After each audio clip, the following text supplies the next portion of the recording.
bienvenue dans cette deuxième partie du modèle britannique et de son influence. Nous allons traiter des États-Unis d'Amérique, première colonie devenue indépendante, avec une première sous-partie sur les 13 colonies d'Amérique du Nord. En effet, ces 13 colonies constituent 3 blocs. Nous avons tout d'abord les colonies du Nord, notamment où le Mayflower a débarqué en 1620, qui sont très puritaines, il n'y a pas de noirs, pas d'esclaves, et l'économie est basée sur l'agriculture, le commerce maritime et la pêche. Nous avons également les colonies du Sud, où on cultive du sucre, du coton, du riz et du tabac. Et au milieu, il y a 2 colonies très importantes, que sont la Pennsylvanie et New York, avec une très forte urbanisation. Les 13 colonies se sont mises en place depuis le XVIe et XVIIe siècle.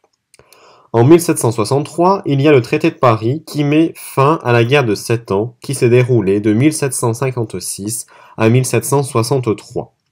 La France perd alors la Louisiane qu'elle cède à l'Espagne et elle ne conserve que la Guadeloupe et la Martinique. L'Angleterre devient alors la seule présente aux États-Unis et elle est assez puissante. Les colonies américaines sont indépendantes de fait depuis la fin de la guerre de 7 ans. En effet, elles ont une autonomie militaire parce qu'elles sont débarrassées de la menace française. Elles ont également une autonomie économique parce qu'elles sont autosuffisantes du fait de tout ce qu'ils produisent, notamment avec les colonies agricoles. Il y a également une autonomie politique avec les assemblées locales qui permettent une gestion et une autonomie culturelle et religieuse avec un haut niveau culturel et une circulation des pensées, notamment l'influence du mouvement des Lumières et une réussite personnelle qui est valorisée.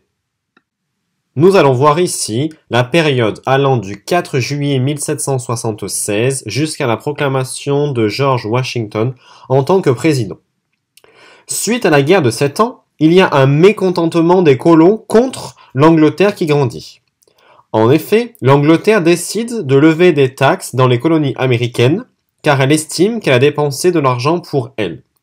Il y a principalement des taxes douanières sur le sucre, le café, les tissus, comme en 1764 le Sugar Act, qui a pour objectif de lutter contre la contrebande du sucre venu des colonies françaises, ou encore en 1765 le Stamp Act, qui est une taxe sur les papiers timbrés. Les colons considèrent que les taxes sont illégales parce qu'elles sont décidées par le Parlement britannique sans consultation des colonies.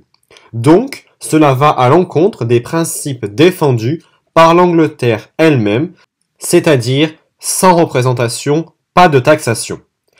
Il y a des oppositions multiples, comme la fameuse Boston Tea Party en 1773, où des insurgés, patriotes, c'est-à-dire des colons américains, sont en lutte pour l'indépendance des colonies, se déguisent en indiens et détruisent les cargaisons de thé de la Compagnie britannique des Indes orientales.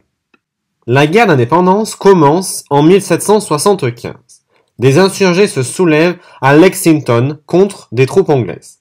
Suite à cela, les représentants des 13 colonies se réunissent à Philadelphie où ils votent la déclaration d'indépendance le 4 juillet 1776. Il y a alors une guerre entre les Patriotes et les Britanniques. L'armée des Patriotes est commandée par George Washington et comprend des volontaires sans expérience. Elle connaît d'abord des échecs, mais il remporte une victoire à Saratoga en 1777.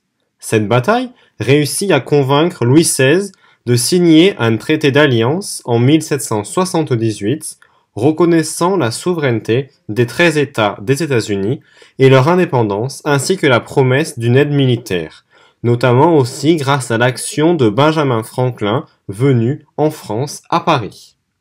Par exemple, Lafayette, un Français, s'engage pour aller combattre aux États-Unis. En 1781, il y a une victoire conjointe des Français et des Américains à Yorktown. L'Angleterre reconnaît alors l'indépendance des États-Unis par le traité de Paris de 1783. C'est en 1787 qu'il y a la mise en place d'une constitution aux États-Unis. Elle vise à renforcer le pouvoir fédéral. La constitution, adoptée le 17 septembre 1787, est mise en place par les États qui avaient formé une confédération, c'est-à-dire une union d'États qui s'associent tout en conservant chacun leur indépendance. Cela donne naissance à une république fédérale, c'est-à-dire une république dans laquelle le gouvernement fédéral ou central laisse de larges pouvoirs aux régions ou aux États. En 1791, la Constitution est amendée. Elle assure aux Américains des libertés fondamentales telles que la liberté d'expression, la liberté de religion, de presse, de réunion, mais aussi des garanties judiciaires. George Washington est élu premier président des États-Unis en 1789 et fait 2 mandats jusqu'en 1797. Washington pacifie les relations avec l'Angleterre et renforce la politique isolationniste, c'est-à-dire la politique extérieure d'un État désireux de ne pas prendre part aux affaires internationales. C'est en 1791 qu'il y a la nomination d'une nouvelle capitale, Washington.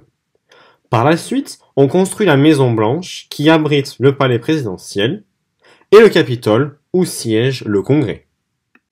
Voyons désormais les limites de l'application des principes démocratiques. Il y a la question des Amérindiens, c'est-à-dire le nom donné aux populations présentes en Amérique avant l'arrivée des Européens. Ces derniers sont protégés par les Anglais après la guerre de 7 ans, car les Anglais interdisent aux colons américains de s'installer à l'arrière-pays des colonies. Ils interdisent l'extension des colonies vers l'ouest. Pour les Américains, les Amérindiens sont alors des ennemis. Ils ne sont pas intégrés comme citoyens. Arrive la question des esclaves. Ceux qui s'enrôlent dans l'armée sont affranchis, c'est-à-dire qu'ils deviennent libres.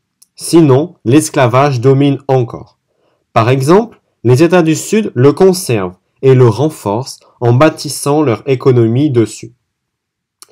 Pour la question de la citoyenneté, le suffrage est censitaire. Donc, il faut payer une certaine somme pour pouvoir voter.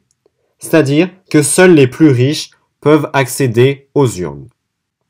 Les femmes sont aussi exclues, alors qu'elles avaient protesté lors de la Révolution américaine à l'image d'Abigail Adams.